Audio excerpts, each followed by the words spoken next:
प्रकृति की इस गोद में बसे हुए इस महत्वपूर्ण स्तर पर आने का सौभाग्य प्राप्त हुआ है। वन्य जीव सप्ताह के इस कार्यक्रम का शुभारंभ करने का अवसर मुझे आपके बीच में आकर के जो शुभ अवसर प्राप्त हुआ है, इसके लिए वन विभाग को धन्यवाद देते हुए आप सभी का मैं हृदय से अभिवादन करता हूं। भाइयों बहनों, इस अवसर पर पीलीभीत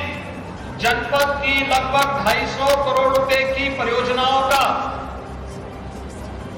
लोकार्पण और शिलान्यास का कार्यक्रम भी अभी संपन्न हुआ है।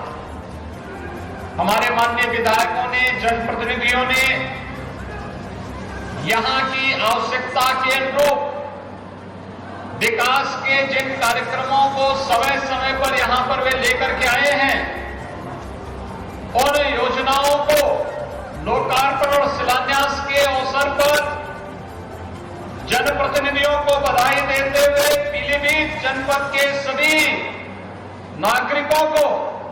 मैं इसके लिए उनका अभिनंदन करता हूं। भाइयों बहनों, हम सब जानते हैं कि अक्टूबर माह का प्रथम सप्ताह वन्य प्राणी सप्ताह के रूप में मनाया जाता है। हम सब जानते हैं भारतीय मनीषा ने केवल मनुष्य को ही इस जीव सृष्टि का हिस्सा नहीं माना है। पूरे चराचर जगत से जुड़े हुए, चाहे वह जीव हो, जंतु हो, चाहे वह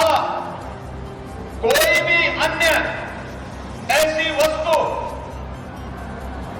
जिस पर मनुष्य जाति का अस्तित्व टिका हुआ है, भविष्य टिका हुआ है, उसके संरक्षण पर सदैव से जोर दिया। यहां तक कि हमने अपनी इस धरती को भी माता के रूप में संबोधित करते हुए हमारे वेदों ने हमें एक प्रेरणा दी कि माता भूमि पुत्रोहम पृथिव्या, यह धरती हमारी माता है, हम सब इसके पुत्र हैं और पुत्र होने के नाते सृष्टि का सबसे श्रेष्ठ जीव होने के नाते प्रत्येक मनुष्य का दायित्व बनता है कि जीवन चक्र यह केवल मनुष्य पर ही नहीं बल्कि प्रत्येक जीव और जंतु के अस्तित्व पर निर्भर करता है। जब यह धरती रहेगी, मनुष्य भी रहेगा। जब जीव जंतु रहेंगे, चाहे वह आज के समय के पालतू हो और चाहे जंगली हो, जब वनस्पतियां रहेंगी, पानी के प्रवाह के लिए स्रोत बने रहेंगे, तालाब रहेंगे, जंगल रहेंगे, ये सभी कुछ जब रहेगा तो मनुष्य के अस्तित्व के सामने कोई संकट नहीं आएगा। लेकिन जहां पे इस जैव पारिस्थितिकी पे संकट आएगा, वहां मनुष्य का अस्तित्व स्वयं खतरे में पड़ जाएगा। और उसी विसंगति को दूर करने के लिए अक्टूबर मास के प्रथम सप्ताह को वन्य प्राणी सप्ताह के रूप में मनाने का कार्यक्रम, और इस दृष्टि से उत्तर प्रदेश तो सौभाग्यशाली है कि उत्तर प्रदेश को देश के आध्यात्मिक और सांस्कृतिक हृदय स्थल के रूप में जहां मान्यता प्राप्त है, वहीं उत्तर प्रदेश के अंदर जहां देश के सर्वाधिक धार्मिक पर्यटक आते हैं, श्रद्धालु आते हैं, वहीं इको टूरिज्म के लिए भी उत्तर प्रदेश के अंदर अनंत संभावनाएं हैं। और हमारी तराई के इस क्षेत्र में तो करतनिया से लेकर के, चूका से लेकर के, दुधवा से लेकर के और अमानगढ़ तक पहुंच जाइए आप, पूरे के पूरे क्षेत्र में लाखों पर्यटकों को अपनी ओर आकर्षित करने की सामर्थ्य रखता है, जो पूरे इकोसिस्टम को एक नई जान फूंकने का कार्य कर सकता है। और उस विषय आज का एक कार्यक्रम यहां के लिए अत्यंत उपयोगी है। भाइयों बहनों, हम सब जानते हैं कि लगातार डबल इंजन की सरकार के द्वारा किए गए प्रयासों का परिणाम है कि जो भी कार्य हुए हैं, आज उसके परिणाम हम सबके सामने देखने को मिल रहे हैं। मुझे बताते हुए प्रसन्नता है कि पीलीभीत टाइगर रिजर्व में 3:2 लक्ष्य टाइगर रिजर्व में पाए जाने वाले बाघों की संख्या में 2022 में दोगुनी करने में हमने सफलता प्राप्त की है। यानी जो अंतर्राष्ट्रीय संस्थाएं हैं, UNDP, IUCN, GTF, WWF, CATS एवं द लायन शेयर द्वारा जो संयुक्त रूप से यहां पर सर्वे किया गया है, उसके माध्यम से पीलीभीत टाइगर रिजर्व को प्रथम ग्लोबल अवार्ड से पुरस्कृत किया गया है। मैं इसके लिए इस पूरे अभियान के साथ जुड़े हुए सभी कार्मिकों को, सभी विभाग के अधिकारियों को और साथ साथ स्थानीय नागरिकों को भी हृदय से बधाई देता हूं। भाइयों बहनों, 2014 में पीलीभीत टाइगर रिजर्व में 25 बाघों की संख्या थी, 18 में बढ़कर के 65 होने पर यह पुरस्कार उत्तर प्रदेश को मिला है। यानी तेजी के साथ इनकी संख्या बढ़ी है। और इसी प्रकार से अगर उत्तर प्रदेश की बात मैं करूं, 2018 में बाघ गणना में राज्य में बाघों की संख्या 173 थी। प्रदेश सरकार के जो प्रयास रहे हैं, आज इनकी संख्या बढ़कर के 205 से अधिक हो गई है। और इसमें प्रदेश के अंदर 10 वेटलैंड्स का भी रामसर साइट के रूप में प्रबंधन का कार्य भी वन विभाग के माध्यम से लगातार किया जा रहा है। इसमें अनेक ऐसे स्थल हैं प्रदेश के अंदर जिनका इको टूरिज्म के क्षेत्र में आगे बढ़ने में बहुत बड़ी भूमिका हो सकती है और जो पर्यटन को बड़े पैमाने पर पर्यावरण प्रेमियों को, पर्यटकों को अपनी ओर आकर्षित करके लोकल स्तर पर तमाम नौजवानों के लिए रोजगार के ढेर सारे अवसर उपलब्ध करा सकता है। लेकिन इसके लिए हमें सतर्कता और सावधानी भी बरतनी पड़ेगी। और आज यहां पर जब मैं आया हूं,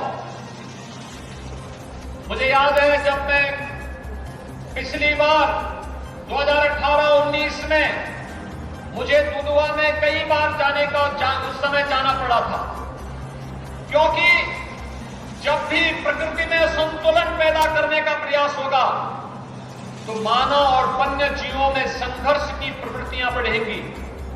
मानव और वन्य जीवों में संघर्ष की स्थिति से बचाने के लिए हम लोगों ने उस समय होने वाली जनधन की हानि को रोकने के लिए कदम उठाने के लिए कहा था। और साथ साथ ये भी कहा था कि पहले जब मानव और वन्य जीवों के बीच में कोई संघर्ष होता था, कोई जनहानि होती थी, तो कोई सहायता नहीं मिल पाती थी। हमने इसे आपदा घोषित किया और किसी भी परिवार का कोई सदस्य अगर इस आपदा की चपेट में आता है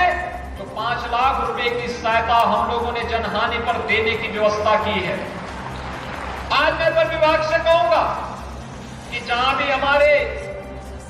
इस प्रकार के वन गांवों से लगे हुए हैं, वहां पे हम सोलर फेंसिंग की व्यवस्था अनिवार्य रूप से करवा दें, जिससे गांव के लोगों को या वन्य जीवों को गांव की बस्ती की ओर आने का अवसर न मिले और उससे होने वाले नुकसान को, जनहानि को या धनहानि को,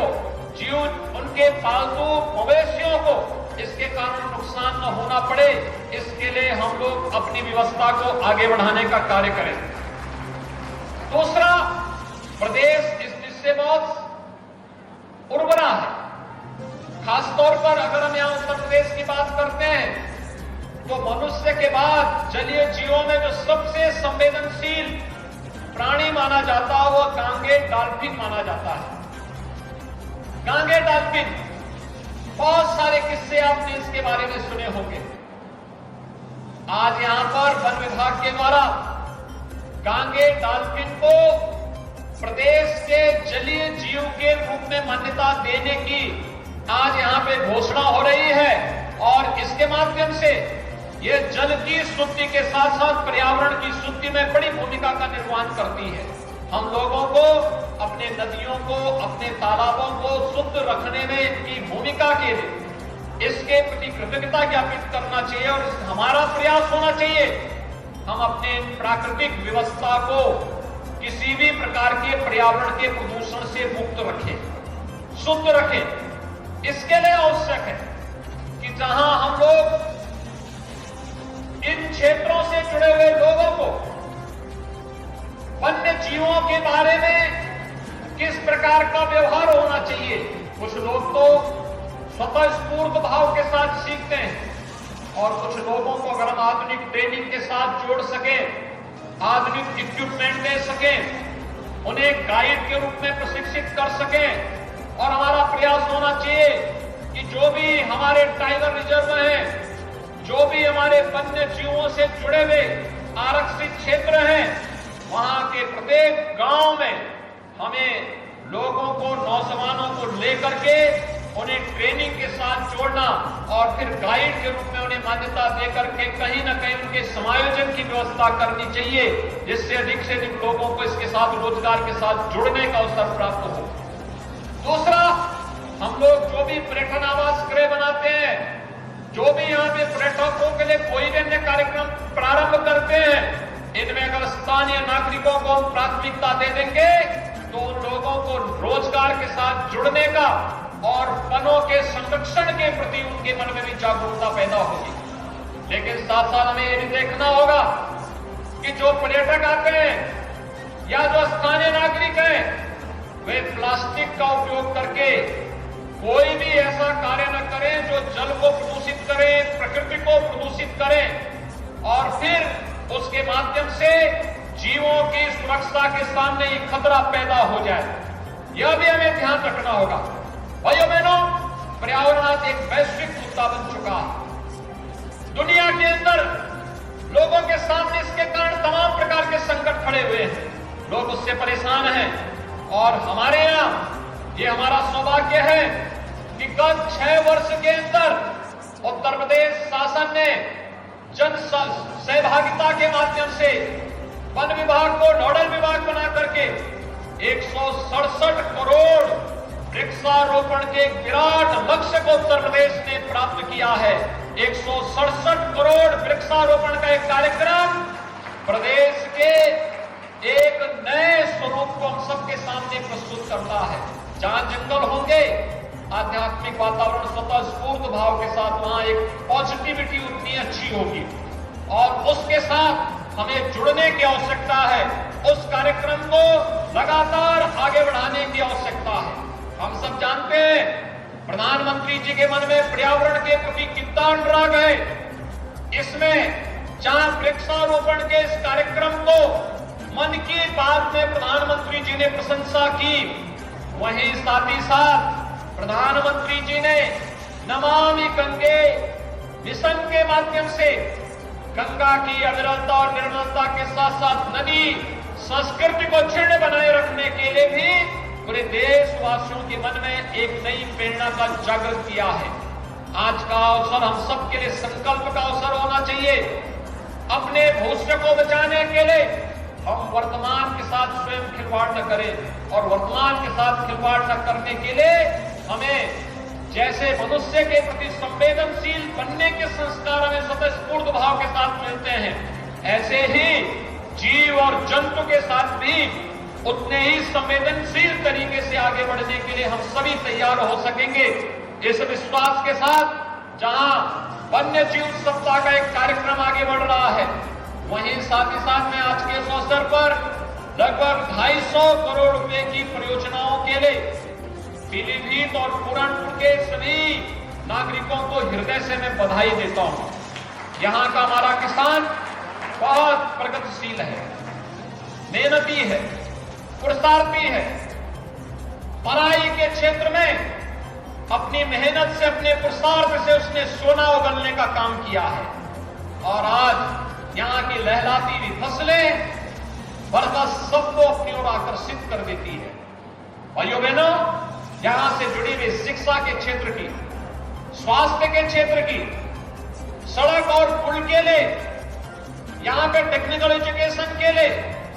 यहां के विकास से जुड़े हुए तमाम अन्य प्रोजेक्ट को, 250 करोड़ रुपए के प्रोजेक्ट को आज यहां पे लोकार्पण और शिलान्यास का कार्यक्रम भी संपन्न हो रहा है। मैं इसके लिए आप सबको हृदय से बधाई देता हूं, आपका अभिनंदन करता हूं और मैं आप सबको इस बात के लिए आश्वस्त करता हूं कि राज्य सरकार और केंद्र सरकार ये डबल इंजन की सरकार है और डबल इंजन की सरकार हर एक नागरिक को सुरक्षा भी देगी, हर एक नागरिक को सम्मान भी देगी और उनके स्वावलंबन के लिए भी पूरी प्रतिबद्धता के साथ कार्य करेगी। उसी प्रतिबद्धता को दोहराने के लिए आज मुझे पीलीभीत के इस पूरनपुर क्षेत्र में आने का अवसर प्राप्त हुआ है। मैं एक बार फिर से वन्य जीव प्राणी सप्ताह के इस कार्यक्रम के अवसर पर पूरे प्रदेश वासियों को वन्य जीवों के प्रति अधिकाधिक संवेदनशील बनने, उनके साथ स्वास्तित्व के साथ आगे बढ़ने के लिए आह्वान करते हुए वन्य और पर्यावरण के प्रति हर नागरिक जागरूक हो सके, इसका आह्वान करते हुए अपनी वाणी को यहीं पे विराम देता हूं। धन्यवाद। जय हिंद। बहुत बहुत धन्यवाद माननीय, आपके प्रेरणादायी उद्बोधन के लिए। आपका मार्गदर्शन सदैव हमारा मार्ग प्रशस्त करता है।